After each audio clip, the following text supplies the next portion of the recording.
Salam à tous et je suis très heureux de vous retrouver pour un nouveau débrief. Malheureusement, le Maroc s'incline sur le score de 2-1 face à l'Ukraine. Est-ce que cette défaite est logique? On va en parler aujourd'hui dans ce débrief. En tout cas, juste avant qu'on commence avec cette vidéo, si ce n'est pas fait, je t'invite à t'abonner, à liker et à commenter cette vidéo. Et un très grand merci à l'ensemble des personnes qui feront ça.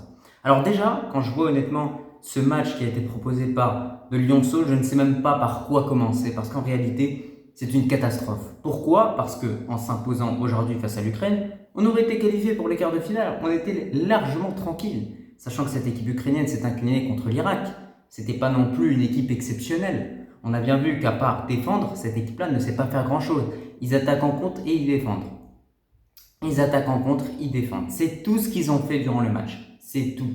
Nous, de notre côté, on a pu remarquer qu'il y a certains joueurs en fait qui n'effectuent pas le repli défensif. Et donc forcément, après ça se paye.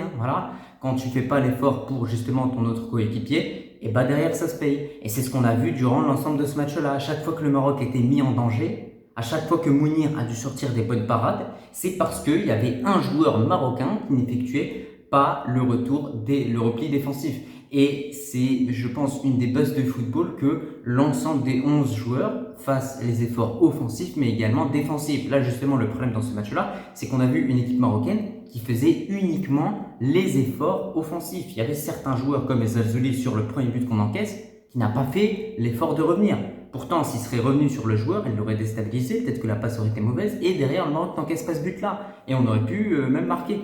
Sachant que ce qui est dommage, encore une fois, par rapport au match d'aujourd'hui, c'est que comme face à l'Argentine, on a effectué une très bonne entame de match. Le Maroc était absolument à rien d'ouvrir le score, vraiment à rien du tout. Mais malheureusement, à force de louper, à force d'être dans la précipitation, à force que certains joueurs souhaitent marquer leur propre but, et bien derrière tu ne marques pas, tu loupes.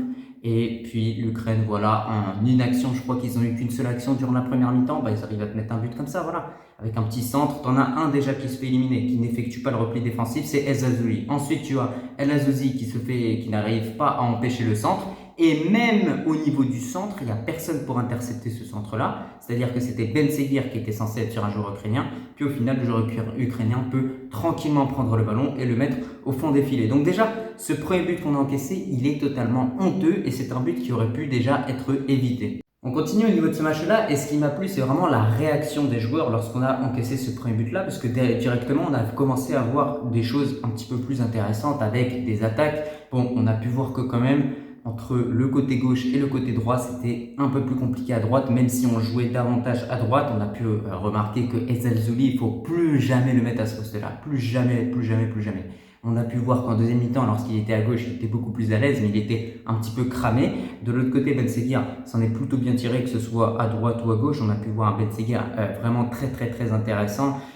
Qui a toujours cette capacité et qui arrive toujours à bien éliminer. Achraf Hakimi sur le côté droit, comme j'ai toujours dit, un apport offensif juste exceptionnel, un apport défensif également qui est là, mais il ne peut pas compenser les efforts de son coéquipier. Et quand je parle de son coéquipier, c'est Ezalzouli qui n'a pas toujours effectué le repli défensif, dont bien évidemment d'autres joueurs. Je ne vise pas que Ezalzouli, bien évidemment.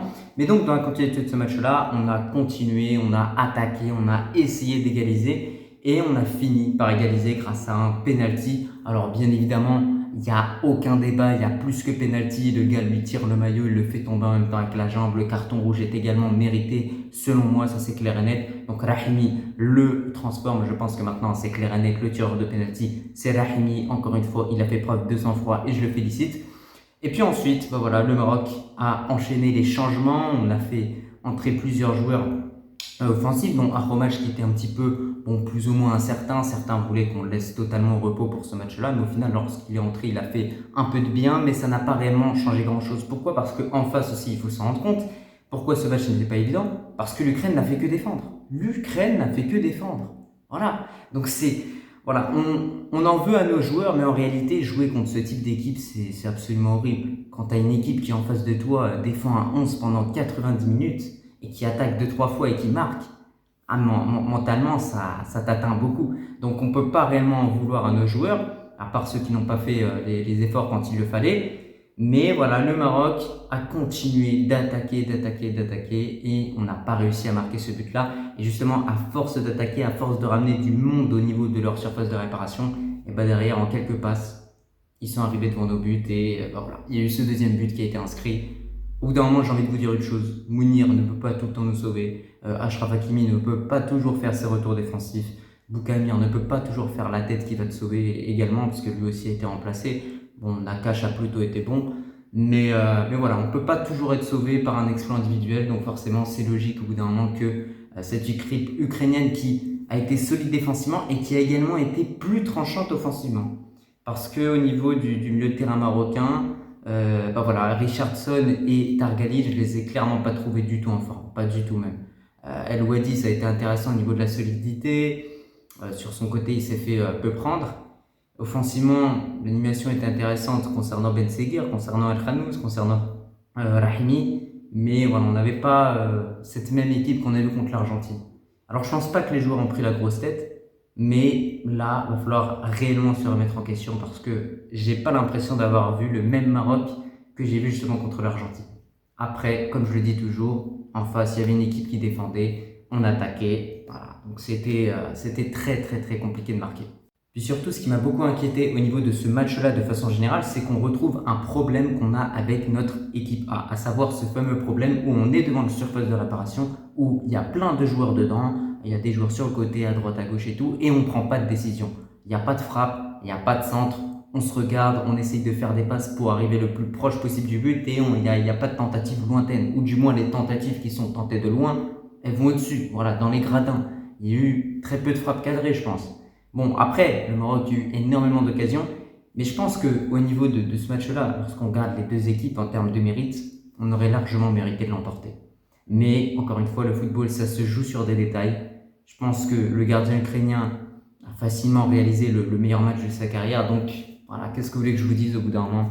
On a tout tenté, hein. On a fait entrer l'attaquant Turaja, on a fait entrer Akhomaj, Yassine Keshta, tous ces joueurs-là qui étaient à 100% pour justement apporter quelque chose de plus offensivement. Mais malheureusement, en face, il y avait un sacré bloc. En face, il y avait une équipe qui était dans l'obligation d'obtenir un résultat, qui était dans l'obligation de ne pas perdre aussi, il ne faut pas l'oublier. Mais pour moi, tout s'est joué dans les premières minutes. Je pense que si on aurait inscrit le premier but, on n'aurait pas du tout assisté au même match. C'est-à-dire qu'on aurait pu passer d'un 3-0 pour le Maroc, alors qu'au final, on ressort avec un 2-1 pour l'Ukraine, qui n'est pas du tout logique sur le plan du jeu et sur le plan du mérite. Hein. Moi, je vous le dis encore une fois. C'est pas le seul, mais c'est seulement que, voilà, ils ont bien joué le coup quand même, hein, ils ont bien joué le coup. En tout cas, de votre côté, je vous invite également à donner votre avis en commentaire par rapport à ce match-là de façon générale. Moi, comme je vous l'ai dit, je pense que ce débrief ne va pas être super long. J'ai hâte de voir le prochain match. J'espère qu'il y aura de sérieux changements qui seront effectués par Talek Sektué, surtout au niveau de l'animation offensive, surtout sur le fait qu'il faut prendre une décision, soit frapper, soit centrer, mais il faut que ça aille plus vite. Voilà, parce qu'au bout d'un moment, quand je vois que Mounir relance doucement pour ses défenseurs, au lieu, je sais pas, de faire une longue relance sur un Ben Seguir, sur un Ezzalzouli pour apporter un peu plus d'intensité, un peu plus de vitesse au jeu et réellement surprendre cette équipe-là, c'est là où il y a un souci. Voilà, faut qu'on innove, voilà, faut qu'on innove, qu'on ait un peu plus de vis parce que justement là, ce qui est inquiétant, c'est qu'on retrouve les mêmes problèmes qu'on a en équipe A. C'est-à-dire toujours ce problème d'efficacité, toujours ce problème où on n'arrive pas à marquer face à un bloc bas tout simplement. Après, bien évidemment, là, depuis le début de ce débrief, je vous parle des points négatifs, mais des points positifs, il y en a également. On a eu des combinaisons sur le côté droit qui sont très intéressantes. On voit qu'il y a une complicité qui est en train de se mettre en place entre les joueurs. On voit qu'il y a une équipe qui s'installe petit à petit parce qu'il y a eu seulement un seul changement au niveau du 11 de départ aligné par Talek Sektué. C'est qu'il a mis en titulaire Ezzalzouli sur le côté droit à la place de Akhomaj qui a été touché contre l'Argentine. Donc voilà, il y a quand même des points positifs, mais malheureusement, il n'y a pas la qualif au bout et surtout, il y a une défaite, quoi. Voilà, à la rigueur, on aurait obtenu le match nul, on aurait été satisfait puisqu'au final, tu égalises dans ce match-là. Mais là, tu prends la défaite, quoi. C'est ça qui fait très très très mal. Franchement, c'est terrible. Ça m'énerve, mais je préfère être dans l'analyse plutôt que être dans l'émotion.